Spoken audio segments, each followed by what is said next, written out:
did it. I have had long conversations over the past 2 weeks with contacts at the Army War College, at Headquarters Marine Corps, and I've made it absolutely clear in both cases that it is 100% certain that 9/11 was a Mossad operation. I knew that the Israelis would be involved because they had people like Michael Chertoff, who should have been indicted because he had double citizenship here and in Israel, and was in charge of Homeland Security along with Richard Pearl and others whose loyalty have never been to the United States.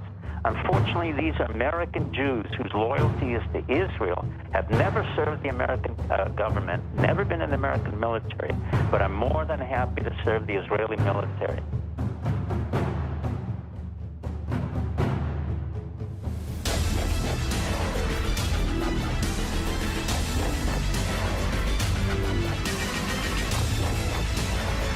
And what Americans need to understand, they did it. They did it. And if they do understand that, Israel's going to disappear. Israel will flat ass disappear from this earth. You know, I have a dream, as Martin Luther King Jr. once said, you know, and my dream is that the 5th and 6th U.S. fleets take Israel and cream it.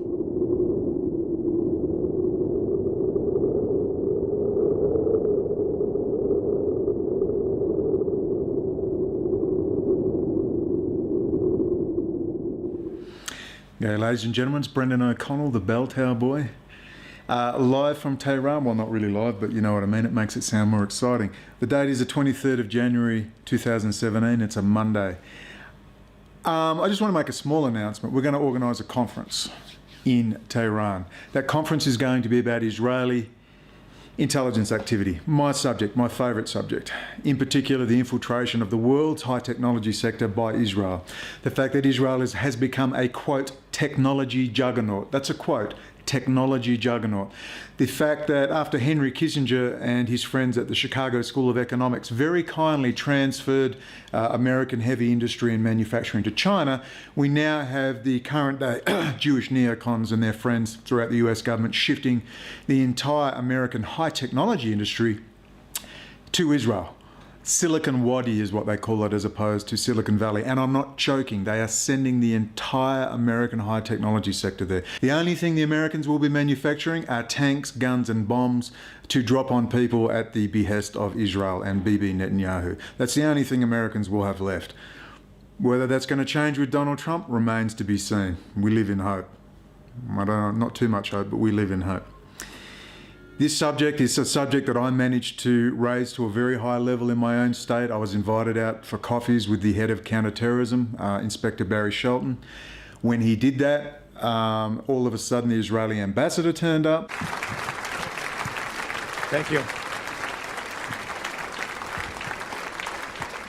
Thank you very much.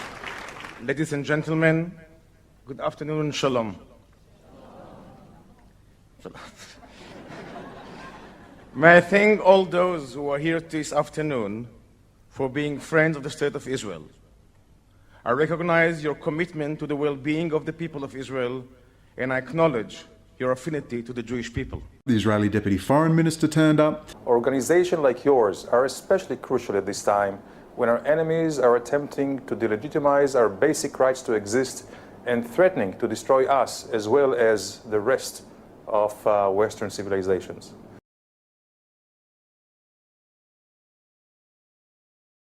Stephen Lieblich, who I accused of being a Katza or case officer for Israeli intelligence, and when I did, I was raided by the police and charged with offending him. Obviously, we've got a process that we've got to go through. Okay? What? Jet Propulsion Laboratory? Brendon, we've got a process that we need to do. Okay, so what we're going to do is we're going to invite the other officers in, and then we're going to start the camera. Okay? Wait a minute, before you go on, what the hell? It may be used in evidence. Okay? Wait a minute, before you go on, what the hell? It may be used in evidence. Okay? Wait a minute, before you go on, what the hell? It may be used in evidence. Okay? Wait a minute, before you go on, what the hell? It may be used in evidence.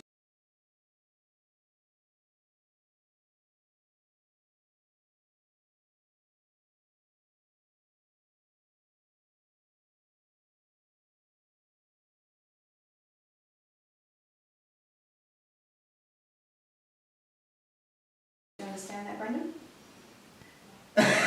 Sorry, what was that? The caution, okay, this is a Commonwealth Liz. caution, it's different to state. I just want to make sure that you So understand. who's running this whole ridiculous show? Who's running it? You do not have to say or do Liz, anything. do you realise what you're doing? Anything you do, say or do. Do you realise what you're doing? Brendan, please listen Do to you the realise caution. what you're doing? You need to listen to this caution. We There can you do go, this the Liz. easy way, or we No, can we're going to do it the hard way, the whole way through. The whole way through. No, that's your choice, Liz. You came on a warrantless search, harassed me, took my materials on a joke, on an absolute joke. I've now read part of your crap. Your crap. Commonwealth legislation. Commonwealth legislation now. What is it, Liz? Terrorism? Is it a big terrorism thing now? What? Who have I offended, Liz? Has Steve Levitch had his feelings hurt? Are you embarrassed, Liz? Seriously, are you embarrassed? Did they force you into jail? Oh, fuck, please, no, I don't want to do it. I just want to bring back some of this property. I do have Do you police, do any of you WA police, are you capable of talking the truth ever? Ever? This was a unique case. This has never happened before. This was a week before the original August the 16th, 2010 start of my trial. An international incident. So I hope I've got your attention. What were they worried about? Why? Because I defended Stanley Elliott Keyser by calling him a racist Jew with a religion of racism, homicide, hatred and ethnic cleansing?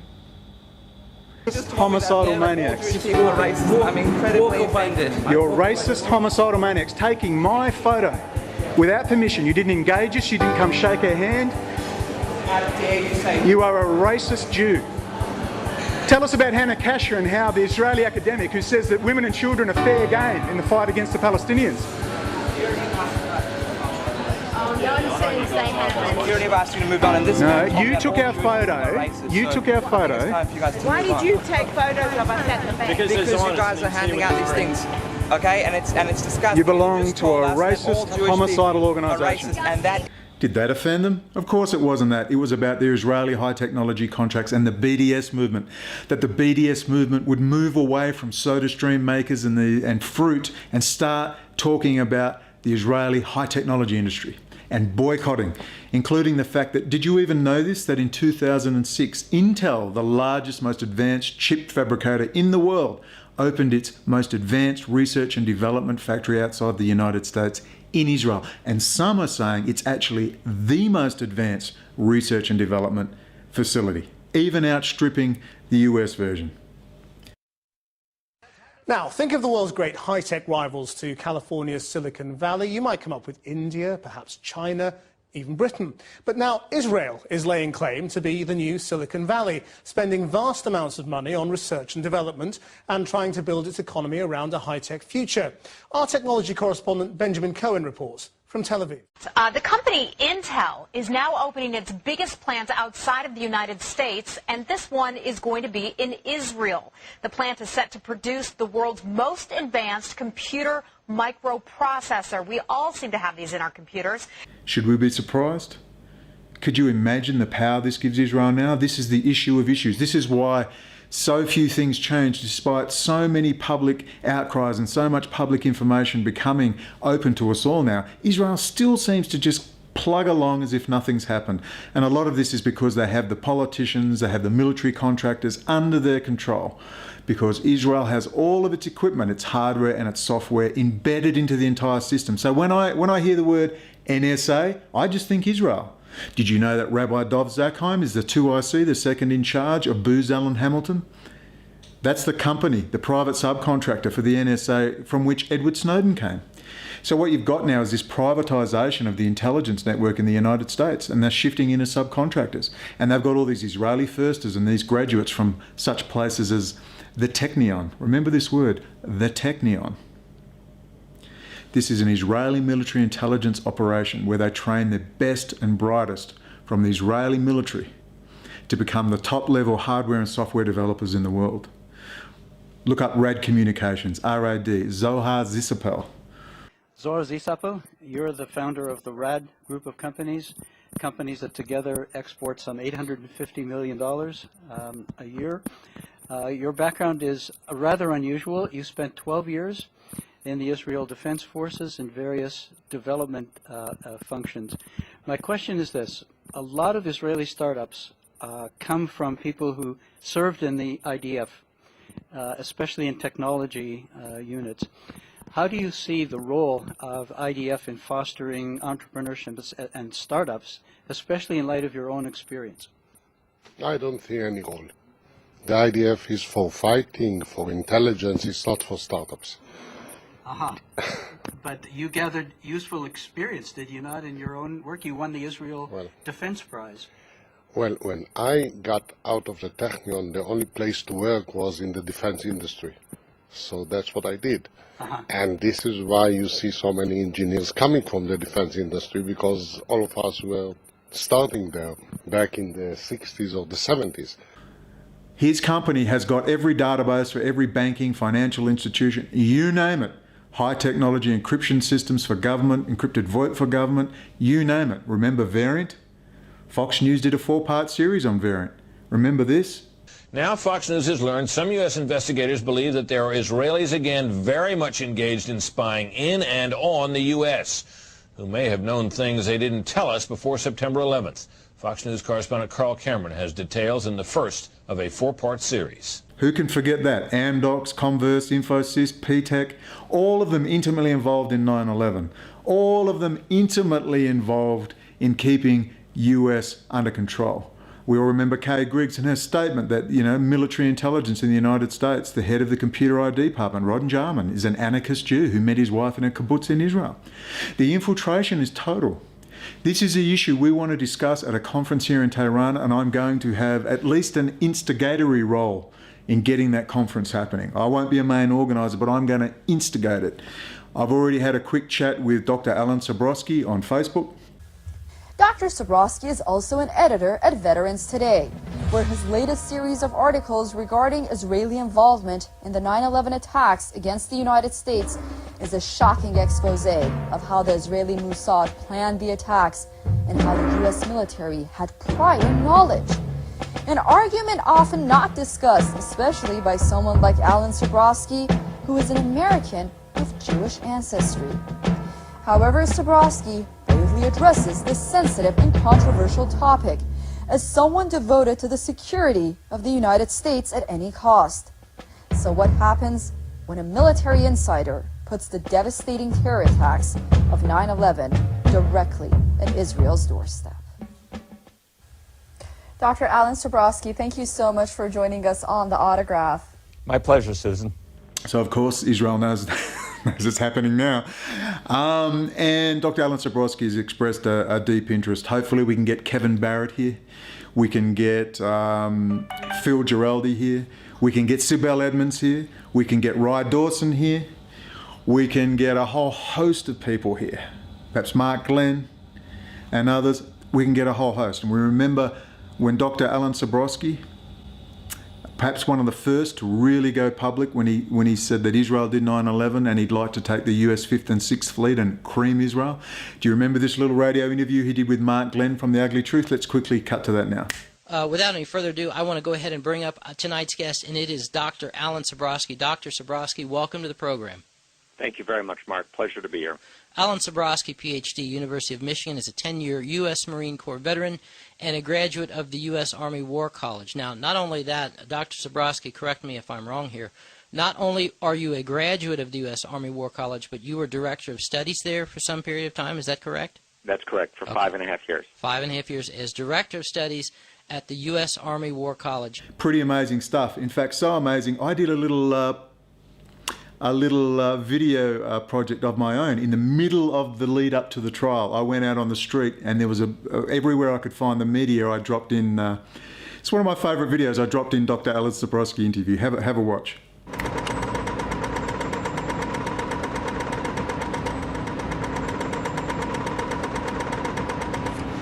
Hey, good, how you doing? It is 9:44 a.m. Thursday, the 6th of May 2010.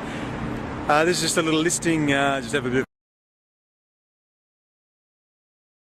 So we really need to get teams going, annoying these people, the way they pursue people and attempt to harass. So Bell Tower Boy News reporting.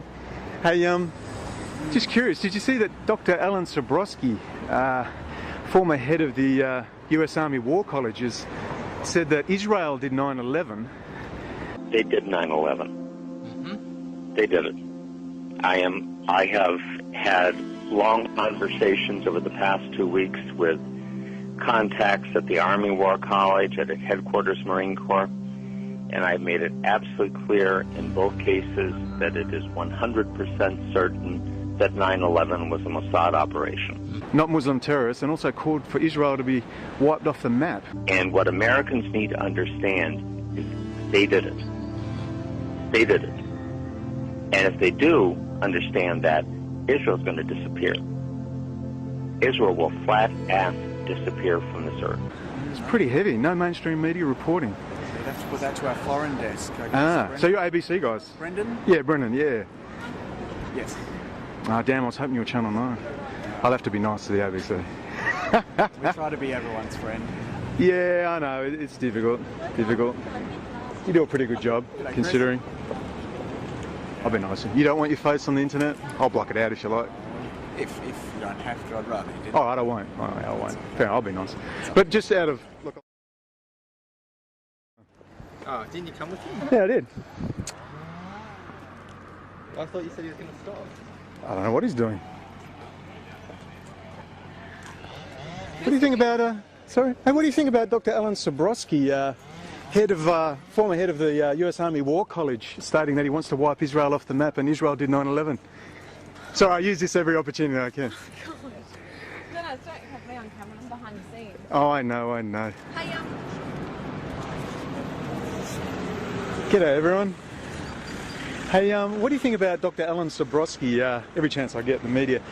He was the former director of studies of the US Army War College, and he's just said he wants to wipe Israel off the map, and Israel did 9/11. Any comment? No? A bit busy, sorry. A bit busy. Not even for US Army War College director. Stating that when the American public find out that Israel did 9/11, they would wipe it from the map and no one would give a rat's ass. That's not even important? No? No comment? Always wanted to ask that. But you know what happened when I published that video?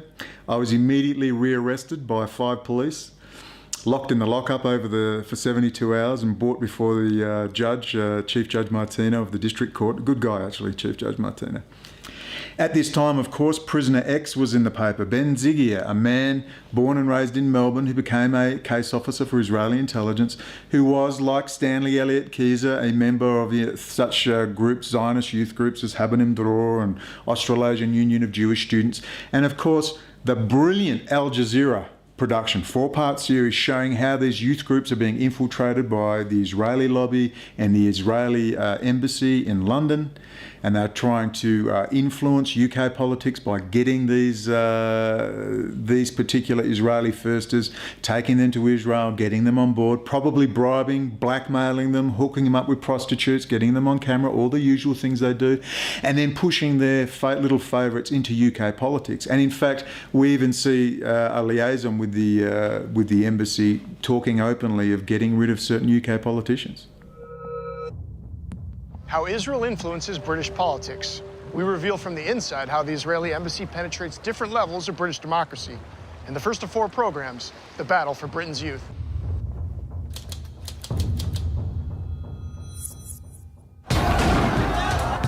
Following decades of violence, a new challenge has emerged to Israel's occupation of Palestinian lands, called BDS. BDS is here to stay. That's the global movement to boycott, divest, and impose sanctions on Israel and expose it as an apartheid state.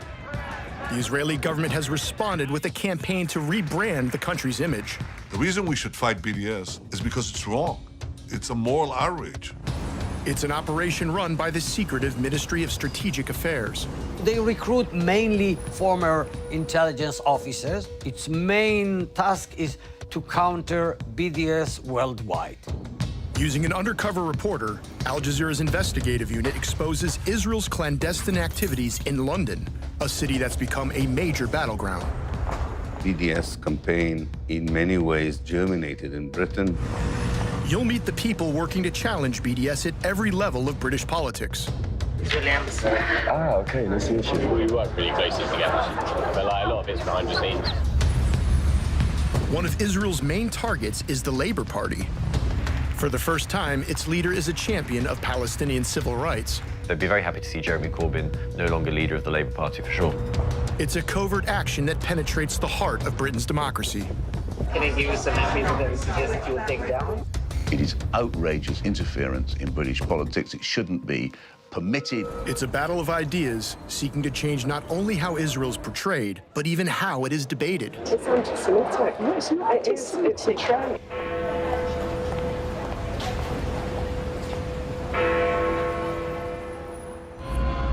You better wake up. The world you live in is just a sugar-coated topping. There is another world beneath it. The real world.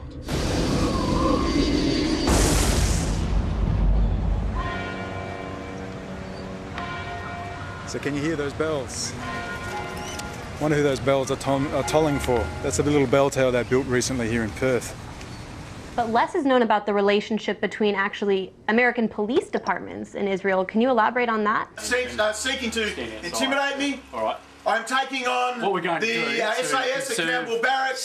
Many members of the State Security Unit are members of the premises of Special Air Service. The gentleman behind me is tightening the cuff deliberately on my left hand. We'll just keep the camera rolling. He is tightening the cuff deliberately on my left hand. We're going to outside. This is about SAS Campbell Barracks, Leon Wind, Variant. Okay. Timothy, you told me that Variant does your local and national, your local police intercepts, an Israeli intelligence front. Pop you in the car. Yeah, I know you are, Tim. Fuck you, Tim.